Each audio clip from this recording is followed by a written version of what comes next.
Mark the times. And God said, "Let there be lights in the expanse of the heavens. Let them be for signs and for seasons and for days and years." That's from Genesis 1, verse 14. We have just passed another milestone. One calendar year ending to begin another. The year of our Lord 2023 is past, and Anno Domini 2024 is begun. There is a newness, a fresh beginning before us as the possibilities for the next 12 months open up. You may be interested to know that the calendar year counting system that we use was only invented in AD 525 by Dionysius Exiguus and only became widely adopted a couple hundred years after he invented it. He counted back to when he thought Jesus was born, but it looks like he was off by a couple years. It's probably technically 2026 right now. Doesn't really matter whether we count from Jesus' birth or his death or some other counting system. What matters to us is the AD part, the Anno Domini part. This year, like every year ever, is the year of our Lord. All of time is in his hands, and Christ reigns over all. It is all our Lord's. This is another year in which Jesus reigns, and where his word goes out to accomplish God's plans. As we count the beginning of another year, it may all seem a little bit arbitrary. Yay, we reached another spot that marks our periodic journey around the sun. Yet, although the specifics may be unimportant, the principle of counting the days and the years is not arbitrary. In fact, God assigns the job of tracking times and seasons to the heavenly host. We're given markers that daily, monthly, yearly, etc. cross our skies so that we may mark the times. There are several reasons for us to mark the times. Over the next few weeks, I plan to flesh out some of the practical outworkings of this idea. But firstly, we mark the times and seasons to wisely prepare for the future. There is a type of preparation for the future that is ungodly when we attempt to pridefully cut God out of the picture and look to ourselves for our security. For instance, see Luke chapter 12, verse 13 to 22. But if we have a rightly ordered perspective, we are encouraged to plan ahead and work for the future under God's providence. For instance, take Proverbs 20, verse 4. "The sluggard does not plough in the autumn. He will seek at harvest and have nothing." Or from James chapter 4, "Come now, you who say, today or tomorrow we will go into such and such a town and spend a year there and trade and make a profit. Yet you do not know what tomorrow will bring. What is your life? For you are mist that appears for a little while and then vanishes. Instead you ought to say, if the Lord wills, we will live and do this or that." Here there is wisdom, knowing that there are patterns and seasons in God's world. We anticipate what comes ahead and plan ahead. We know that our plans are subject to God's plans and that we cannot predict exactly what will happen, but we can follow the pattern and undertake our endeavors under God, being ready to accept how his plans may change ours. For everything there is a season, and a time for every matter under heaven, a time to plant and a time to pluck up what is planted. That comes from Ecclesiastes chapter 3. Harvest comes every year, but only if the field is ploughed and planted ahead of time. Now, while most of us are not living off the land, the principle still applies. You could say that ploughing is in some sense an investment in the future, a term deposit of sorts. If I do the hard work and sacrifice now, me and mine will benefit from it in the future and even be able to be generous to others. In Australia, the government forces us to prepare for the future by mandatory savings taken from our wages, called superannuation. But I think it's pretty safe to say that we should not trust all of our future planning to the government systems and not plan and prepare ourselves. There are times of plenty and there are times of drought. So preparing during the good times is a blessing during the bad times. Even though we expect the yearly pattern of harvest, there is also a longer-term cycle of good and bad times. In Australia, we well know drought and that natural disasters periodically come upon us. Wisdom would suggest that we should expect them to come again in the future, and we should be better prepared for next time. During days of plenty, prepare for days of little. A simple example is how we approach our employment.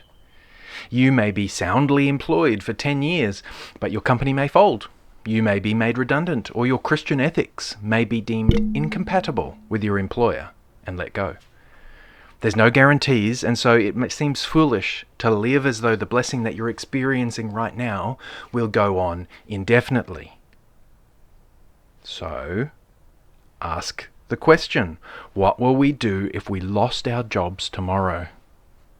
If you're earning more than just the bare minimum to make ends meet, but you're still living pay packet to pay packet, it might be worth revising your budget so that you can have reserves for a rainy day and to be prepared to be generous to others in their time of need.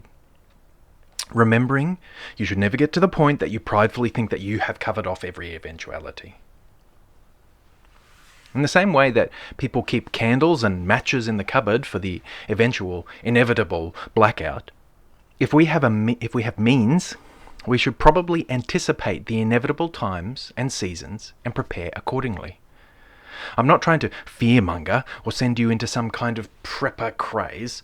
I'm just highlighting the fact that many of us have shaped our lives around convenience, and some of us are happy to go along for the ride without even thinking about it. We can depend heavily upon godless corporations, just-in-time delivery, and hope that our present prosperity will always continue. But think about it. We carry spare tires in our cars. We carry life jackets on our boats. We put first aid kits in our cupboards.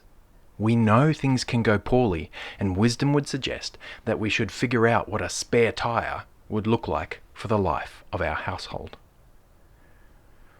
Because we are so detached from our agrarian roots, we've lost our fear of winter. It is a blessing from God that we are not worried about freezing or destitution every winter. Yet we ought to think that we ought not think that the summer of our decades-long prosperity streak in this country will never turn to winter. Or we ought not to think that the individual circumstances of your household will always be good. It may be, in God's providence, that you end up destitute, on the run, fleeing for your life with just the clothes on your back. In such a circumstance, you are providentially hindered from using wealth and preparing for the future, but for most of us, that is not where we are right now. And so we should be thinking about how we can put our plenty to better use for the future. A couple of proverbs for you. A slack hand causes poverty, but the hand of the diligent makes rich. He who gathers in summer is a prudent son, but he who sleeps in harvest is a son who brings shame. A good man leaves an inheritance to his children's children, but the sinner's wealth is laid up for the righteous. But as we're thinking about preparing for the future, it's not only about money. Working for a good future under God touches every part of our lives. It shapes the choices around how we spend our time, what skills and knowledge we pursue, what choices we make around property and purchases. Our materialistic culture is enlivened by short-sighted, selfish consumerism and pursuit of self-serving, short-term satisfaction. But God didn't make us to be mere consumers. He made us to be world builders. In each season, it is prudent to prepare and plan for the next. And this applies to stage of life considerations as well. When you're a child, you prepare for adulthood. Students prepare for exams, which in turn prepare for vocation. You prepare to welcome children into the world. You prepare for when you can't work anymore in your old age. You prepare an inheritance for your children. It would seem foolish to skate through life year after year and never anticipate and prepare for what comes next based on the season you're in right now. So as we mark the beginning of a new year, I ask you, what should you plough and plant this year so that there is a dividend to pay out and to bless others with in the future? Remember that the best investment that you could ever make for the future is to lay down your life and to receive Christ. With all this talk of practical wisdom, you must never forget that the things that matter most are the eternal things of God above. Knowing that will affect those investments that you make for the future, because you're not just planning for a rainy day, you're building lives that will live forever with Christ. The earthly things will fade away, but there are eternal things that will last forever. Lay up for yourselves treasures in heaven, where neither moth nor rust destroys, and where thieves do not break in and steal.